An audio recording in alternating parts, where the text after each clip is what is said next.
Hello friends, welcome to SF Education. Today in this video we are going to discuss 20th of August complete current affairs. So if you are watching the video first time, please subscribe the channel and press the bell icon for the latest and the new updates of the video. Okay, तो आज की video में हम current affair to MCQs की series में 20 अगस्त के current affair को discuss करेंगे. सो इसके पहले करंट अफेयर डिस्कस करने के पहले सबसे पहले मार्किंग स्कीम को जानना सबसे ज़्यादा ज़रूरी है, क्योंकि जब आप जो हमारी मार्किंग स्कीम है जिसमें आपको 10 में से कम 6 क्वेश्चन सही करना पड़ता है, जब आप इस 6 क्वेश्चन के करंट फॉल में रहते हैं तो यहाँ पे ये रहता है कि प्रोबेबिलिटी उस एग्ज़ाम को पास करने की काफ़ी ज़्यादा बढ़ जाती है. इसलिए कम से कम कोशिश करिएगा कि जो यहाँ पे 10 क्वेश्चन है उनमें से 6 क्वेश्चन को आप सही कर पाएँ. ठीक है, तो वहाँ पे आपकी प्रोबेबिलिटी काफ़ी बढ़ जाएगी क्वेश्चन को सॉल्व करने की. और अगर क्वेश्चन में मान लीजिए 6 आंसर नहीं भी आते हैं, 6 करेक्ट नहीं भी होते हैं, ठीक है, कम करेक्ट होते हैं, 4 करेक्ट होते हैं, तो वीडियो को रिवाइज़ कर लीजिएगा. और 0 भी आए तो भी वीडियो को वापस से देख के एक बार रिवाइज़ कर लीजिएगा, उसका एक्सप्लेनेशन अच्छे से सुन लीजिएगा ताकि एक डीप अंडरस्टैंडिंग हो सके और उस जब वो क्वेश्चन किसी भी तरीके से पूछा जाए एग्ज़ाम में तो वहाँ पे काफ़ी ज़्यादा हेल्पफुल हो सके. ठीक है, चलिए आज का फर्स्ट क्वेश्चन डिस्कस करते हैं. फर्स्ट क्वेश्चन है, consider the following statement regarding the payment and settlement system act 2007. ठीक है, तो जो payment and settlement system act 2007 है उसके हिसाब से कौन सी स्टेटमेंट करेक्ट है. फर्स्ट है, no person can operate a payment system except under and in accordance with an authorisation issue by the Reserve Bank of India. तो कोई भी पर्सन ऑपरेट मतलब can operate a payment system except under. ठीक है, तो कोई भी person क्या ऑपरेट कर सकता है पेमेंट सिस्टम केवल किसके अंदर, किसी ये जो पेमेंट सेटलमेंट सिस्टम एक्ट 2007 के अंदर, और in accordance with the authorisation issue by the Reserve Bank of India. जिसके लिए जो ऑथराइजेशन इशू करेगा वो कौन करेगा, रिजर्व बैंक ऑफ इंडिया करेगा. ठीक है, तो ये याद रखना है.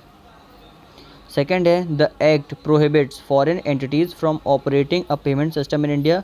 कि जो एक्ट है ये प्रोहिबिट करता है फॉरेन एंटिटीज़ को कि वो उनके यहाँ की जो पेमेंट्स है वो इंडिया में ऑपरेट ना हो सके. तो कौन सी स्टेटमेंट करेक्ट है. ऑप्शन है only 1, only 2, both 1 and 2, and either 1 और 2. वीडियो को पॉज करिए एंड बताइए, फिर इसके बारे में डिस्कस करते हैं.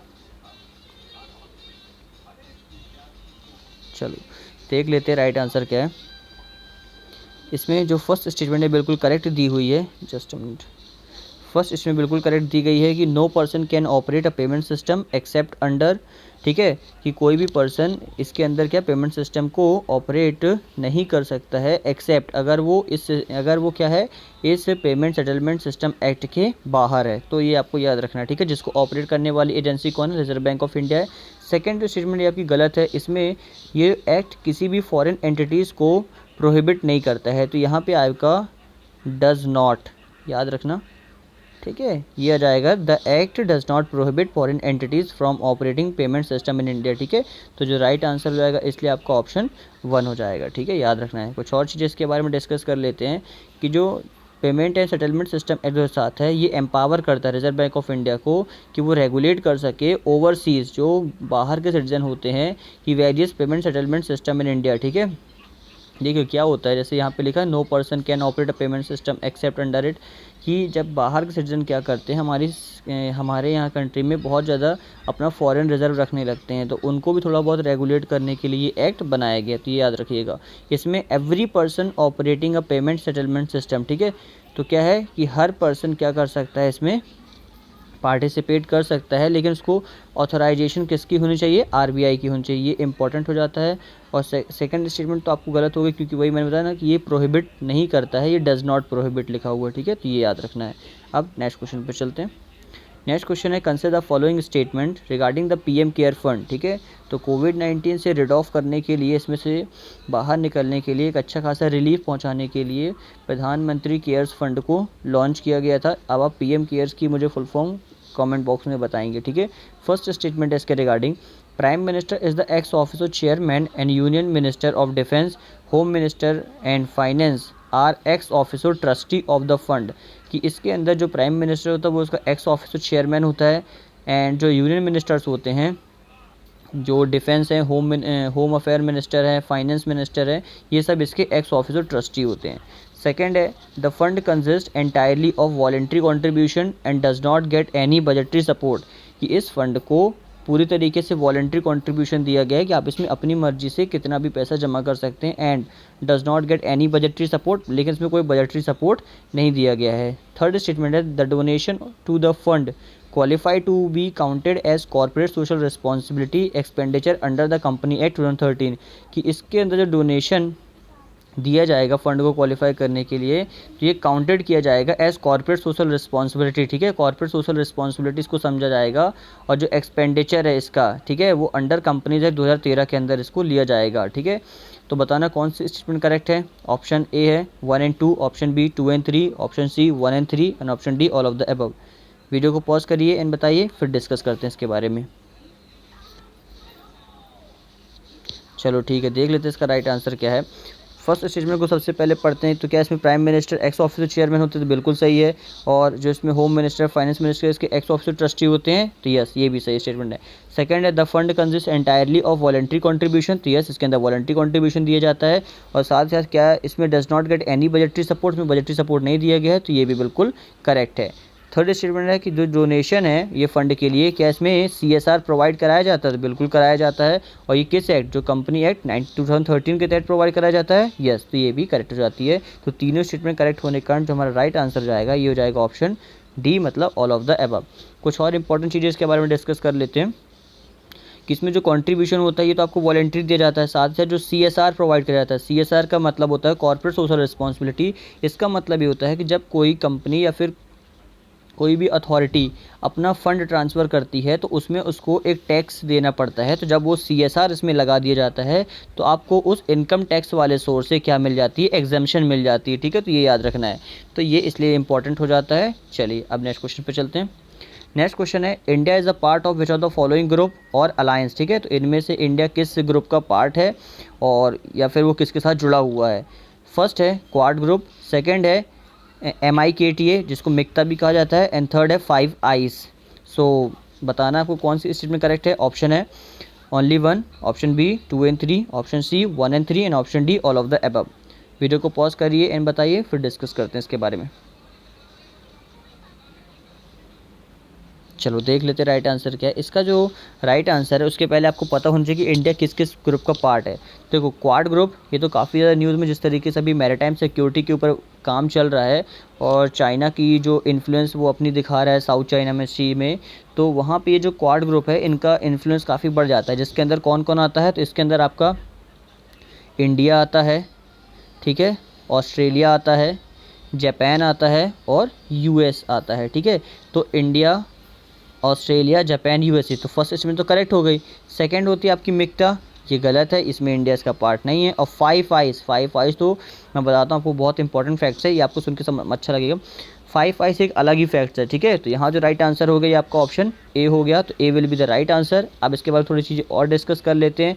जो ऑप्शन 2 जिसमें आपको मिक्ता दिया हुआ है, ठीक है, तो ये इसके अंदर कौन कौन आता है, इसके अंदर इसके नाम से आपको, फर्स्ट है M for Mexico, I for Indonesia, K for मतलब K फॉर जो कोरियन होता है ना, south Korea, T for Turkey and A for Australia. तो यहाँ कहीं भी आपका नहीं है, ठीक है, जो इंडिया है। एंड ऑप्शन थर्ड है जिसको 5 आइस कहा जाता है, ध्यान से इसको समझिएगा, FVEY। इसका मतलब क्या होता है कि जो इंटेलिजेंस अलायंस इसके अंदर जो ये बनाया गया है ना, इंटेलिजेंस अलायंस के लिए, ठीक है, जिसके अंदर ऑस्ट्रेलिया है, आपका कनाडा है, न्यूजीलैंड है, UK है एंड US है। तो ये इंपॉर्टेंट कंट्रीज़ है, ठीक है। तो 5 आइस भी कभी कभी पूछ लिया जाता है क्योंकि काफ़ी एक न्यू वर्ड टाइप का लगता है, तो इस तरीके की स्टेटमेंट पूछ ली जाती है, ठीक है। अब नेक्स्ट क्वेश्चन पर चलते हैं।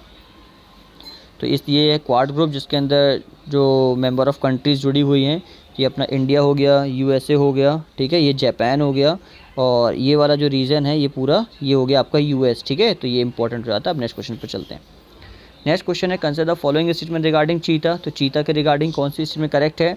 आपको 2 स्टेटमेंट दी, बताना कौन सी स्टेटमेंट यहाँ पे करेक्ट है। फर्स्ट है it is the world fastest land mammal. तो क्या ये दुनिया का सबसे तेज लैंड मैमल है जो सबसे तेज़ दौड़ता है। सेकेंड है it has become extinct in wild in Indian सब कॉन्टिनेंट, कि ये एक्सटिंक्ट हो चुका है जो इंडियन सब कॉन्टिनेंट से, ठीक है। तो कौन सी स्टेटमेंट करेक्ट है।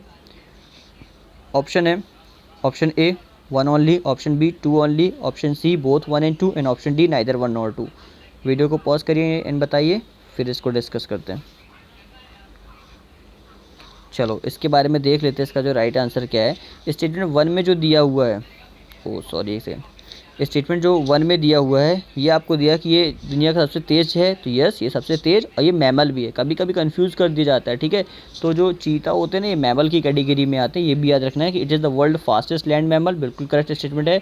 और it has become extinct in wild in Indian सब कॉन्टिनेंट, तो ये एकदम से क्या हो गया है, एक्सटिंक्ट हो गया है इंडियन सब कॉन्टिनेंट से, तो ये भी स्टेटमेंट आपकी करेक्ट है।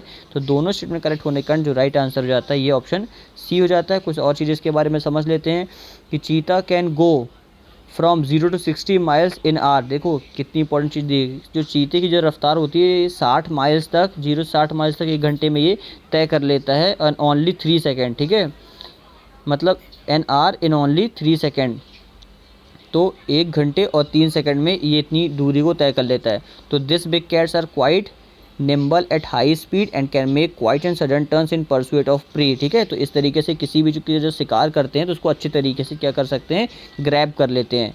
सेकंड स्टेटमेंट जो दिया है कि जो एशियाटिक चीता है ये which once roamed parts of India, जो मतलब पूरे भारत के पार्ट्स में रोमिंग करते हैं, and is now only found in Iran. अब ये कहाँ पाए जाते हैं, ये केवल ईरान में पाए जाते हैं, और where there are thought to be about 50 left, ठीक है। और वहाँ पे भी जहाँ देखा गया है कि लगभग 50 और ज़्यादा इसके अंदर लेफ्ट हो चुके हैं। तो देख लीजिए इस तरीके के जो एशियाटिक चीता है ये इस समय केवल ईरान में पाए जाते हैं, इंडिया में नहीं पाए जाते हैं, तो वहाँ पर आपको कन्फ्यूज़ नहीं होना है, ठीक है। It is only large mammal to become extinct after the country gain independence in 1947। तो 1947 के बाद से जो मैमल अभी तक एक्सटिंक्ट हुआ है तो ये पहला सबसे बड़ा एनिमल है, ठीक है। अब ये न्यूज़ में इसलिए था कि साउथ अफ्रीका से जो कुछ चीते हैं, ठीक है, वो मैसूर जू में लाए गए हैं, बट ये नॉट इन वाइल्ड, ये वाइल्ड कैटेगरी के नहीं है, ठीक है। तो ये भी याद रखना है, तो इसलिए ये न्यूज़ में था, इसलिए स्टेटमेंट बनाई गई थी। अब नेक्स्ट क्वेश्चन पर चलते हैं। नेक्स्ट क्वेश्चन है which of the following is और आर करेक्टली मैच, इनमें से कौन सा करेक्टली मैच है ये आपको बताना है। तो ऑप्शन 1 स्टेटमेंट 1 है डूरन लाइन, क्या ये अफ़गानिस्तान और ब्रिटिश इंडिया से लोकेट करती है, मतलब इनके बीच की है। सेकंड है मैकमोहन लाइन, क्या ये तिब्बत और इंडिया से लोकेट करती है। थर्ड है रेड क्लिफ लाइन, क्या ये बांग्लादेश और इंडिया से लोकेट करती है। तो आपका जो ऑप्शन बताना है इसके लिए ऑप्शन है option A 1 and 2, option B 2 and 3, option C 1 and 3 and option D all of the above. Video को पॉज करिए एंड बताइए, फिर इसके बारे में डिस्कस करते हैं। चलो देख लेते हैं इसका राइट आंसर क्या है। सबसे पहले डूरंड लाइन देखते हैं। डूरंड लाइन क्या ये अफगानिस्तान और ब्रिटिश इंडिया के बीच लोकेट करती है, बिल्कुल सही है, ठीक है। ब्रिटिश इंडिया का मतलब क्या है, ये बहुत मतलब 1947 के पहले का पीरियड था, उस समय ये लाइन को डिक्लेयर कर दिया गया था। तो जो डूरंड लाइन बनाई गई थी अफगानिस्तान और ब्रिटिश इंडिया, मतलब जो हमारा अफगानिस्तान से, ठीक है, बहुत ही रेयर अप्रॉक्स 114 किलोमीटर, ठीक है, इतना जो उसके साथ एरिया हम उसके साथ जो शेयर करते हैं तो उतने में ये लाइन शेयर करते हैं, ठीक है, जो हमारा पीओके वाले एरिया में आता है। सेकंड है मैकमोहन लाइन, तो ये तिब्बत और इंडिया से करता है, तो ये भी करेक्ट स्टेटमेंट है, ठीक है, क्योंकि जो मैकमोहन लाइन है इसी को तिब्बत और इंडिया वाले एरिया में हम इसको देखते हैं। फिर है रेड क्लिफ तो वैसे हम बांग्लादेश जो पाकिस्तान और इंडिया को करते हैं, लेकिन जस्ट बिकॉज कि बांग्लादेश भी क्या था, पहले पाकिस्तान का ही पार्ट था, जिसको हम पहले ईस्टर्न पाकिस्तान कहते थे, ठीक है। तो इसलिए ये जो रेड क्लिफ वाला जो लाइन है ये भी क्या है, रेड क्लिफ वाले लाइन से जानी जाएगी बांग्लादेश और इंडिया के बीच। तो तीनों स्टेटमेंट करेक्ट होने के कारण जो राइट आंसर हो जाता है ये ऑप्शन डी हो जाता है, ठीक है, याद रखना है।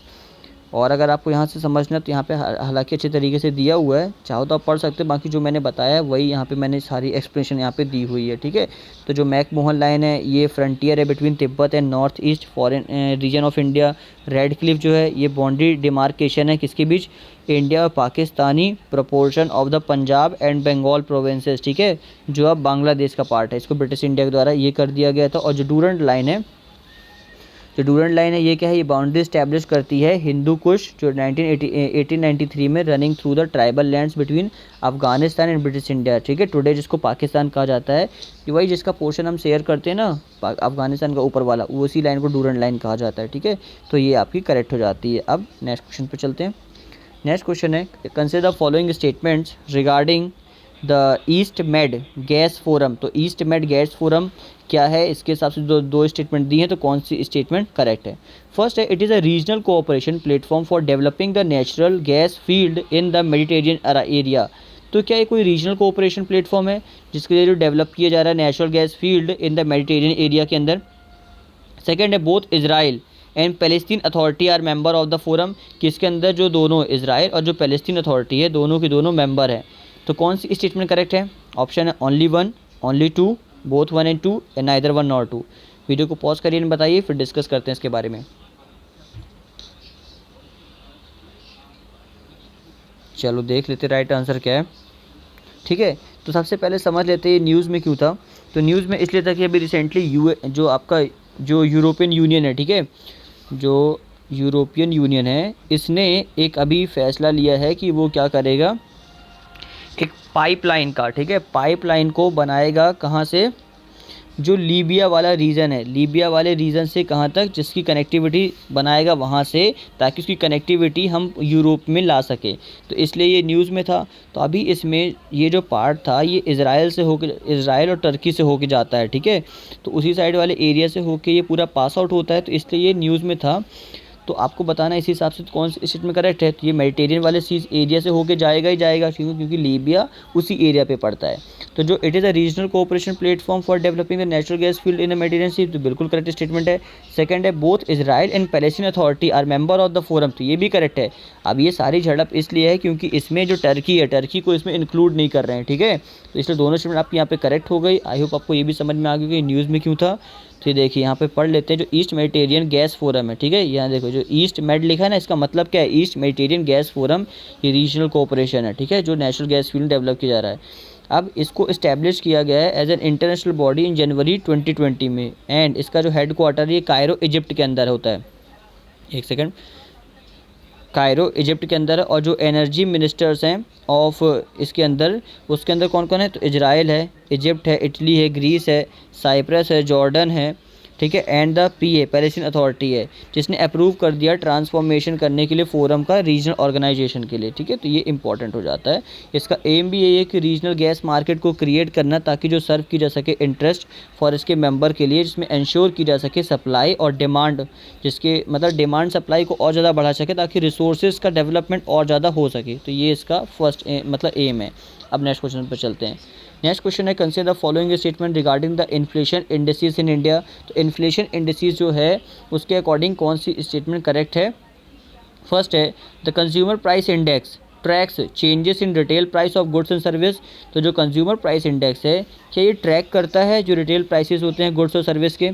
सेकंड है the wholesale price index does not include service, ठीक है, जो होल सेल प्राइस इंडेक्स होता है वो जो सर्विस होती है उनको, सर्विसेज को इंक्लूड नहीं करता है। तो कौन सी स्टेटमेंट करेक्ट है? ऑप्शन है one only, option B two only, option C both one and two, and option D neither one nor two. Video को पॉज करिए एंड डिस्कस करिए, मतलब इसका आंसर दीजिए, फिर हम डिस्कस करते हैं। चलो देख लेते हैं, कुछ समझ लेते हैं पहले इसके बारे में।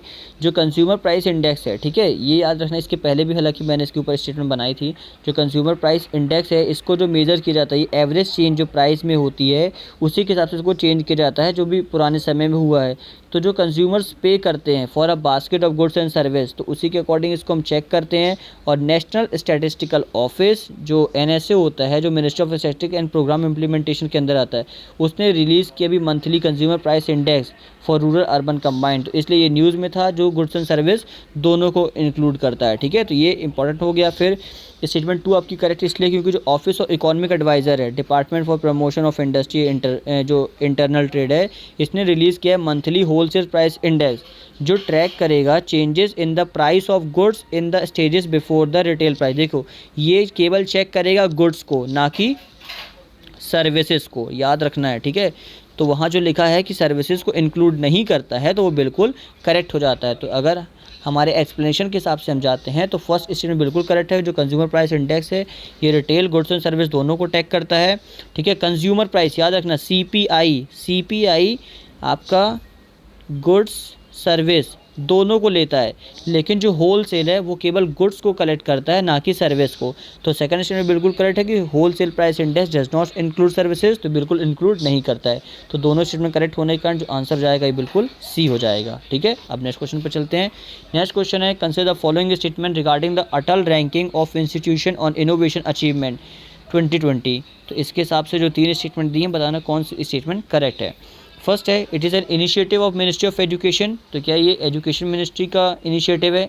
सेकंड है it rank higher educational institution and university is based on innovation and entrepreneurship development amongst student and faculties, कि ये जो रैंक करता है हायर एजुकेशन इंस्टीट्यूशन को और जो यूनिवर्सिटी को, वो बेस्ड होती है इनोवेशन और एंटरप्रेन्योरशिप डेवलपमेंट के ऊपर, ठीक है, अमंग स्टूडेंट और फैकल्टीज़ दोनों को मिलाकर। थर्ड है आईआईटी मद्रास को रैंक किया गया है फर्स्ट इन ARIIA 2020 में, जो under the category of institution of national importance के अंदर आता है। तो कौन सी स्टेटमेंट करेक्ट है? ऑप्शन ए है 1 and 2, option B 2 and 3, option C 1 and 3 and option D all of the above. Video को पॉज करिए, इसका आंसर बताइए, फिर डिस्कस करते हैं।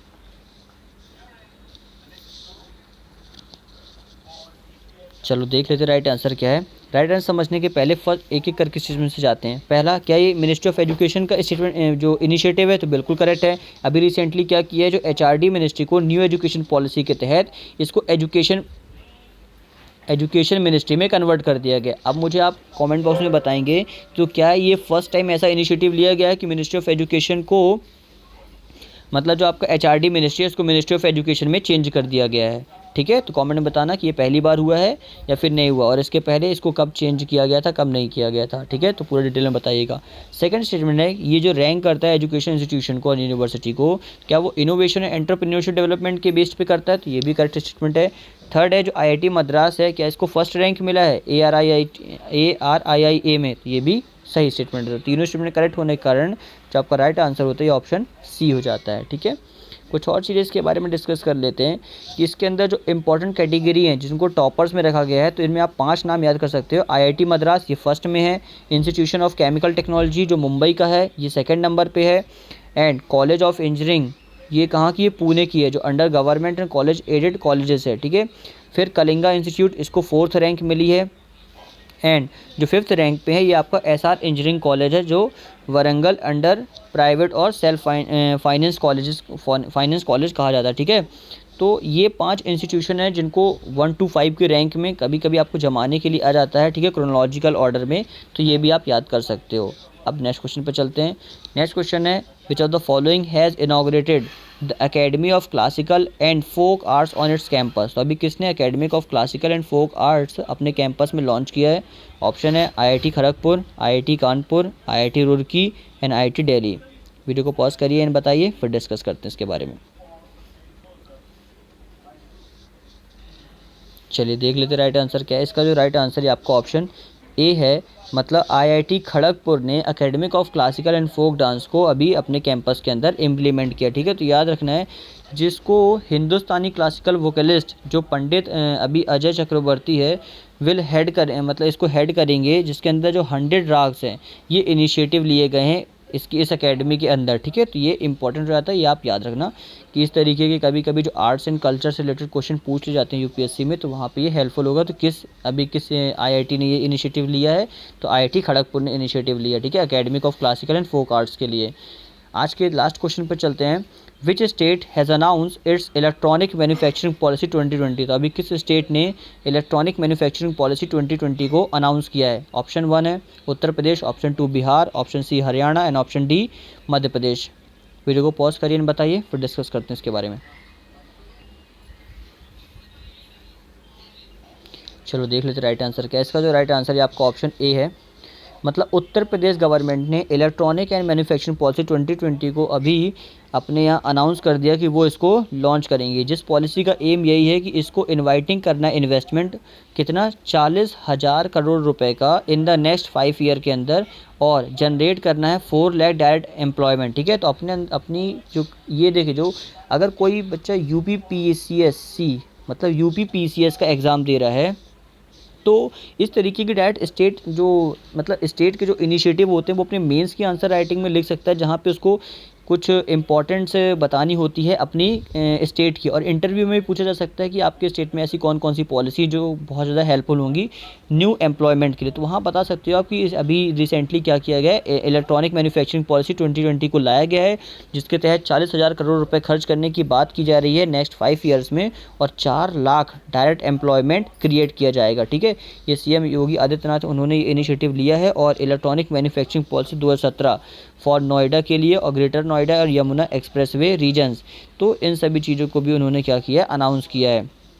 फिर ये जो पॉलिसी है has been extended to the entire state now, पूरे स्टेट में इम्प्लीमेंट की जाएगी। और थोड़ा सा उत्तर प्रदेश की कुछ इंपॉर्टेंट चीज़ देख लीजिए, क्योंकि जब आप इंटरव्यू में जाते हैं तो वहाँ पे ये पूछ ली जाती है। वहाँ पे मैक्सिमम डिस्ट्रिक्ट कितने हैं, तो 75 है। लोकसभा सीट की संख्या 80, सबसे ज़्यादा वहीं पे, और राज्यसभा कितनी है 31, सबसे ज़्यादा वहीं पे ये सारी सीट्स की संख्या है।